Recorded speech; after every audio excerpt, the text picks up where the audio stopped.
రాష్ట్రంలోనే మునుగోడు నియోజకవర్గాన్ని ఒక ఆదర్శ నియోజకవర్గంగా తీర్చిదిద్దాలని మునుగోడు ఎమ్మెల్యే రాజగోపాల్ రెడ్డి కంకణం కట్టుకున్నటువంటి పరిస్థితి కనిపిస్తుంది. కొన్ని రోజుల నుంచి కూడా చూస్తున్న ఒక విజన్తో ముందుకెళ్తున్నటువంటి పరిస్థితి కనిపిస్తుంది. ప్రధానంగా విద్య, వైద్యం, ఉపాధి ఈ మూడు తీసుకొని కూడా నిన్న చూడడం జరిగింది. మొత్తం రివ్యూ మీటింగ్లో మొత్తం నియోజకవర్గ వ్యాప్తంగా కూడా క్లస్టర్ పాఠశాలలు ఏర్పాటు చేసి 285 కోట్లు 47 పాఠశాలలు కూడా ఏర్పాటు చేసి మెరుగైనటువంటి విద్యను అందించాలి, అదేవిధంగా వైద్యం అందించాలని కూడా ఒక విజన్తో ముందుకెళ్తున్నటువంటి పరిస్థితి కనిపిస్తుంది. మనతో మాట్లాడానికి ఆ ఎమ్మెల్యే కోమటిరెడ్డి రాజగోపాల్ రెడ్డి ఉన్నారు. సార్, గతంలో ఎప్పుడూ లేనంత విధంగా మీరు గ్రామాల వినూత్న రీతిలో ఒక బైక్ వేసుకొని వెళ్ళడం, పొలం వద్దకు వెళ్ళడం, గ్రామాల్లో పర్యటించడం అన్నీ కూడా నియోజకవర్గాన్ని ఒక ఆదర్శంగా తీర్చిదిద్దాలని ఏంటి సార్ మీ కాన్సెప్ట్ ఏంటి? కాన్సెప్ట్ ఏం లేదు. 2018లో రమేష్, మీకు గుర్తుపెట్టి మీ సొంత ఊరు ఇది, మీ తుమ్మలపల్లి. నేనేమంటానంటే 2018లో కూడా ఈ తెలంగాణ రాష్ట్రంలో అప్పుడు కేసీఆర్ గాలి ఉండే, టీఆర్ఎస్ గాలి ఉండే. మొత్తం తెలంగాణలో చాలామంది పెద్ద పెద్ద లీడర్లు ఓడిపోయిండ్రు. కానీ మునుగోడు నియోజకవర్గంలో మాత్రం నా మీద నమ్మకంతో 2018లో కాంగ్రెస్ పార్టీ ఎమ్మెల్యేగా గెలిపించారు. అప్పుడు మా ప్రభుత్వం లేక బీఆర్ఎస్ ప్రభుత్వం ఉంది. ప్రతిపక్షంలో ఉన్న 12 మంది ఎమ్మెల్యేలు కూడా కేసీఆర్ తీసుకుపోయి మా గొంతు నొక్కేసిండు, ప్రజాస్వామ్యాన్ని కూలి చేసిండు. అప్పుడు కూడా నేను అసెంబ్లీలో మునుగోడు నియోజకవర్గ సమస్యల గురించి అందరు ఎమ్మెల్యేల కంటే ఎక్కువ మాట్లాడినా. ఆ తర్వాత మునుగోడు నియోజకవర్గానికి అన్యాయం చేస్తుంటే ₹1 నిధులు ఇవ్వకపోతే నా ఎమ్మెల్యే పదవికి రాజీనామా చేసి కొట్లాడిన ప్రభుత్వాన్ని. అప్పుడు మొట్టమొదటిసారి మునుగోడు అంటే ఏంది, మునుగోడు ప్రజలంటే ఏంది, మునుగోడు ఎమ్మెల్యే ఎట్లా కొట్లాడుతున్నది మొత్తం భారతదేశం అంతా చూసింది. కేసీఆర్ ప్రభుత్వం 100 మంది ఎమ్మెల్యేలని మన మునుగోడు ప్రజల కాళ్ళ దగ్గరికి తీసుకొచ్చింది. నేను ఆ రోజు భయపడి గెలవాలని చెప్పి ₹1,000 కోట్ల మన మునుగోడు నియోజకవర్గానికి నిధులు ఇచ్చిన రాజీనామా దెబ్బకు. అప్పుడు ఓట్ల కోసం అని చెప్పి ప్రజల కాళ్ళు మొక్కి ఒక్కొక్క ఊరికి ఒక్కొక్క ఎమ్మెల్యే, ఒక్కొక్క మంత్రి ఉన్నాడు ఆ రోజు. మళ్ళీ ఈసారి మా ప్రభుత్వం వచ్చింది కాంగ్రెస్ పార్టీ. ఈసారి నేను ఎమ్మెల్యేగా ఉన్నా కాబట్టి నాకు ఒకటే ఒక ఆశయం, మునుగోడు నియోజకవర్గ ప్రజలకు, ఇక్కడ ఉన్న ఓటర్లు నా మీద ఎంతో నమ్మకంతో మళ్ళీ నన్ను రెండోసారి గెలిపించిండ్రు.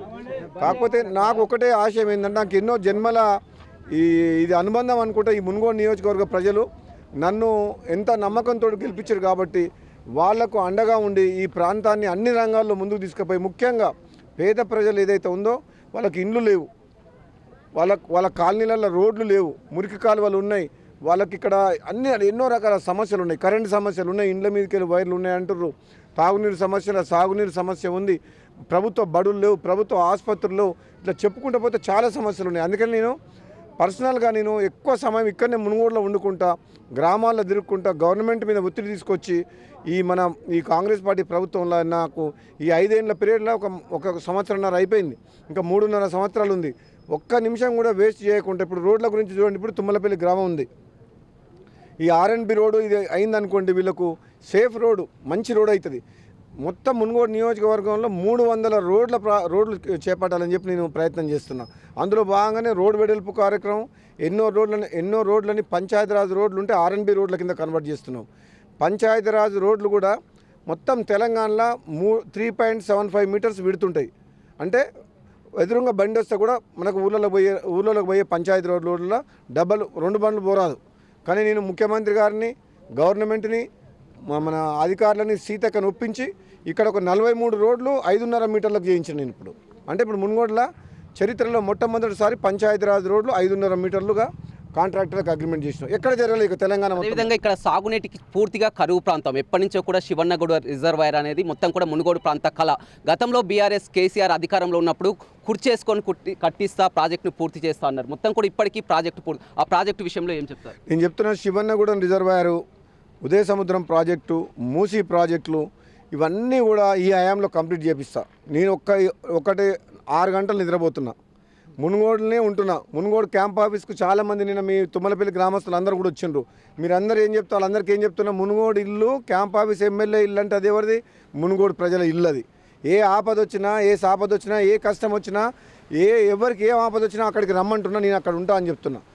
నాతో పాటు ఇంకో 15 మంది పర్సనల్ స్టాఫ్ ఉన్నారు. వీళ్ళందరం కలిసి మునుగోడు నియోజకవర్గంలో ఎవ్వరు కూడా బాధతో ఉండొద్దు, ఎవరు కూడా కష్టాల్లో ఉన్న ప్రతి పేదవాళ్ళకు మా ఆదుకోవాలి. ఏ డిపార్ట్మెంట్లో కూడా MRO ఆఫీస్ పోయినా సరే, పోలీస్ స్టేషన్ పోయినా సరే లంచం తీసుకోవద్దు. మునుగోడు నియోజకవర్గంలో, తెలంగాణలో ఏ నియోజకవర్గంలో కూడా బెల్ట్ షాపులు బంద్ చేయాలి. నేను 18 నెలల నుంచి బెల్ట్ షాపులు బంద్ చేయాలి. చాలామంది తాగిడుకు బానిస అయిపోతుండ్రు. ఈ ఉదయం నుంచి సాయంత్రం వరకు తాగుతుర్రు. ఈ విరివిగా మద్యపానం లభ్యమవుతుంది. ఈ బెల్ షాపులు బంద్ చేస్తే కొంచెం తక్కువ అవుతుంది తాగుడు బానిస అని చెప్పి బెల్ షాపులు బంద్ చేయించిన. ఇప్పటికీ చాలా పనులు చేసినాము. ఇంకా రాబోయే రోజుల్లో చేయాల్సిన పనులు చాలా ఉన్నాయి. ఇప్పుడు మనం ఒక 10 పైసల పని చేసినాం, ఇంకా 90 పైసల పని చేయాల్సి ఉంది. కాబట్టి నేను అందరినీ కూడా అడుగుతున్న మునుగోడు నియోజకవర్గ నాయకుల్ని, ప్రజలందరినీ కూడా అభివృద్ధిలో మీరందరూ సహకారం కావాలి. నేను ఒక్కరిని అనుకుంటే అది కాదు. నాయకులు, కార్యకర్తలు, ప్రజలు మీరందరూ ఎందుకు మునుగోడు అంటే అంత ప్రేమ ఎందుకు మీకు? ఎందుకంటే గతంలో ఎల్బీ నగర్ నుంచి పోటీ చేస్తే మంత్రి కూడా ఇస్తా అన్నారు, అయినా కానీ నాకు మునుగోడే కావాలని మునుగోడు నుంచే పోటీ చేసినటువంటి పరిస్థితి. ఇది మా రమేష్, ఇది కరెక్ట్ మాట. మళ్ళీ బీజేపీ నుంచి మళ్ళీ కాంగ్రెస్లోకి వచ్చి వాపసు వచ్చినప్పుడు నన్ను అడిగిండ్రు, మీరు ఇద్దరు అన్నదమ్ములు ఉన్నారు కదా, మంత్రి పదవి ఇద్దరికి రావడం కష్టం, నువ్వు ఎల్బీ నగర్కి వెళ్ళి పోటీ చేస్తే గెలుస్తావు, నువ్వు అక్కడి నుంచి చేస్తే హైదరాబాద్ రంగారెడ్డి జిల్లాలో మంత్రి పదవి ఇస్తా అని చెప్పారు. నాకు మంత్రి పదవి ముఖ్యం కాదు. మునుగోడు నియోజకవర్గ ప్రజలు 2018లో రేవంత్ రెడ్డి, వెంకటరెడ్డి, జానారెడ్డి, డీకే అన్న అందరూ ఓడిపోయినరు. కానీ నేను మునుగోడులో గెలిచిన. ఎందుకు గెలిచిన? నా మీద నమ్మకంతో ఈ ప్రాంతంలో ఒక ఆశాజ్యోతి వచ్చిండు. మాకు ఈ ప్రజల కష్టాలు పోతే మా ప్రాంతం అభివృద్ధి చెందితే అప్పుడు గెలిపించిండు. అప్పుడు మా ప్రభుత్వం లేకపోవడం వల్ల నేను చేయలేకపోయినా, ప్రభుత్వంతో పోరాడిన. ఇప్పుడు ప్రభుత్వంలోకి వచ్చి నేను పదవి కోసం అని చెప్పి నేను నియోజకవర్గం మారాలనుకోలే.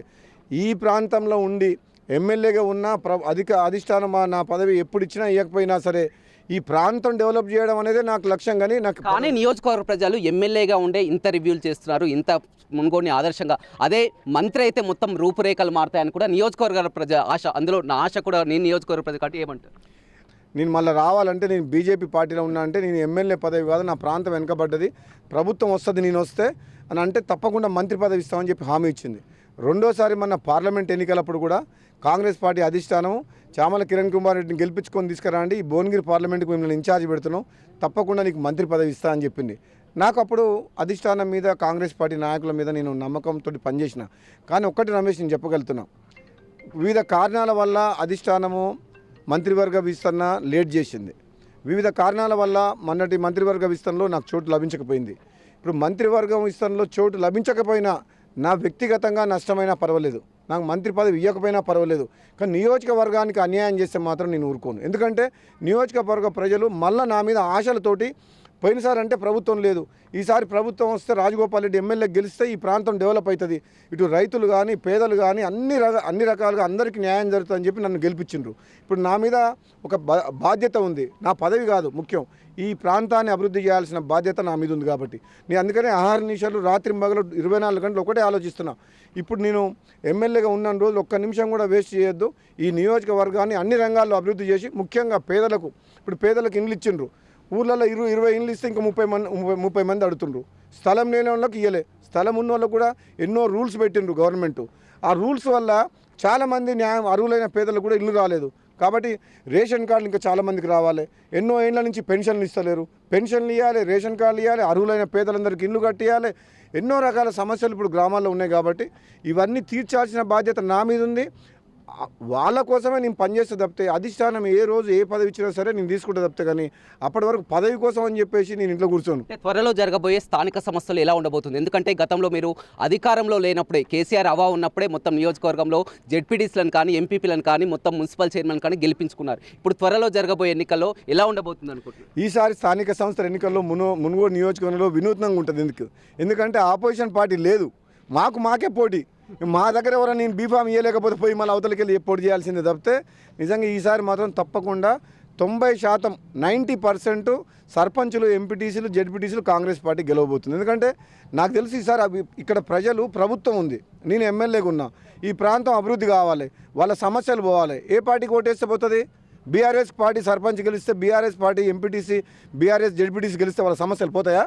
నేను ఎమ్మెల్యే కాంగ్రెస్ పార్టీకి ఉన్నా, మా ప్రభుత్వం ఉంది. ఈసారి స్థానిక సంస్థల ఎన్నికల్లో మునుగోడు ప్రజలందరూ కూడా చెప్తున్నా, మీరు స్థానిక సంస్థల ఎన్నికల్లో మన అభ్యర్థులను గెలిపేయండి, ఈ ప్రాంతాన్ని అభివృద్ధి చేసే బాధ్యత నాది. మీకు మీ అందరికీ కూడా చివరిగా చెప్పండి ఫోన్ ట్యాపింగ్ విషయం. ఎందుకంటే నిన్న కొండ విశ్వేశ్వరరెడ్డి కానీ చాలా మంది ఫోన్ ట్యాపింగ్ అంశం అనేది తెర మీదకి రాగానే ముందుగా గుర్తొచ్చేది మునుగోడు ఉప ఎన్నికల్లో వందలాది మంది కూడా ఫోన్ ట్యాపింగ్ అంశం చర్చకు వస్తుంది. మునుగోడు ఉప ఎన్నికల్లో మీరు స్వయంగా చూడడం జరిగింది, నగదు పట్టుకోవడం కానీ, ఈ ఫోన్ ట్యాపింగ్ అంశాన్ని ఎలా చూడొచ్చు? ఇప్పుడు ఆ రోజు కేసీఆర్ గారు అధికారంలో ఉండి నిజంగా నన్ను ఓడగొడుతందుకు దుర్మార్గంగా, అంటే అధికార దుర్వినియోగం చేసి దుర్మార్గంగా 100 మంది ఎమ్మెల్యేలను పంపించి నా డబ్బులు పట్టుకొని మమ్మల్ని అష్టదిగ్బంధం చేసి అధర్మంగా గెలిచిండు. అది నిజమైన గెలుపు కేసీఆర్ది కాదు. ఉప ఎన్నికల్లో మునుగోడు ప్రజలు నాకు ఓటేయాలనుకున్నా ఎన్నో కారణాల వల్ల వాళ్ళ మీద ప్రలోభాలు కావచ్చు, ఒత్తిడి కావచ్చు, భయభ్రాంతులకు కావచ్చు, ఆ విధంగా మొత్తం అధికార దుర్వినియోగం చేసి నన్ను ఓడగొట్టిండు. ఆ పాపమే ఇప్పుడు అనుభవిస్తుండు కేసీఆర్. ఆ దుర్మార్గాన్ని కేసీఆర్ చేసిన దుర్మార్గం, అన్యాయం, అధర్మంగా ఏదైతే చేసిండో అధికార దుర్వినియోగం తెలంగాణ ప్రజలందరూ కూడా చూసిండ్రు. అందుకనే అహంభావంతో కేసీఆర్ పరిపాలన నచ్చక కోమటిరెడ్డి రాజగోపాల్ని మున్గోడులో అధర్మంగా అన్యాయంగా ఓడగొట్టిండు. అంటే కళ్ళు నెత్తికెక్కి ఒక నియంతలాగా అధికార దుర్వినియోగం చేసి ఓడగొట్టిండు కాబట్టి ఎన్నికల్లో. కాబట్టి బుద్ధి చెప్పాలని చెప్పి కేసీఆర్ని గద్దె దింపిండ్రు. ఆయన చేసిన కర్మకు ఓడగొట్టినందుకే మున్గోడులో ఈరోజు అధికారం కోల్పోయింది. కానీ మళ్ళీ వచ్చేది మాదే అధికారం అని కూడా కేటీఆర్ హరీష్ రావు పదే పదే టీఆర్ఎస్ పార్టీ ఉన్నది అసలు. అది టీఆర్ఎస్ పార్టీ ఎప్పుడైతే బీఆర్ఎస్ అని పెట్టిర్రో తెలంగాణ రాష్ట్ర సమితిని భారత రాష్ట్ర సమితి అనిండు. అంటే తెలంగాణ ప్రజలతోటి పేగుబంధం తెగిపోయింది ఆయనకు ఎప్పుడైతే పేరు మార్చిండ్రో. తెలంగాణలో టీఆర్ఎస్ పార్టీ ఇప్పుడు కాదు ఇంకా 1000 ఏళ్ళైనా రాదు. నేను చెప్తున్నా, కేసీఆర్ రిటైర్డ్ అయ్యి మంచిగా ఫామ్ హౌస్లో రెస్ట్ తీసుకుంటాను. అప్పుడు చెప్పిన ఇప్పుడు కూడా మంచి చెప్తాను. Thank you. చూడొచ్చు, మొత్తం మీద మునుగోడు ఎమ్మెల్యే కోమటిరెడ్డి రాజగోపాల్ రెడ్డి వినూత్న రీతిలో అన్ని గ్రామాల్లో కూడా పర్యటిస్తున్నారు. అదేవిధంగా మునుగోడు నియోజకవర్గాన్ని ఒక ఆదర్శ నియోజకవర్గంగా తీర్చిదిద్దడమే తమ లక్ష్యం అని చెప్తున్నారు. మొత్తం కూడా త్వరలో జరగబోయే స్థానిక సంస్థల ఎన్నికల్లో కూడా క్లీన్ స్వీప్ చేయడం ఖాయం. అదేవిధంగా బీఆర్ఎస్ అనేది పోటీ కాదు, బీఆర్ఎస్ అనేది ఇక పోటీలో కూడా ఉండదు. కేసీఆర్ త్వరలో రిటైర్మెంట్ తీసుకుంటే మంచిదని కూడా మునుగోడు ఎమ్మెల్యే కోమటిరెడ్డి రాజగోపాల్ రెడ్డి చెప్తున్నారు. రవితో రమేష్, బిగ్ టీవీ, నల్గొండ.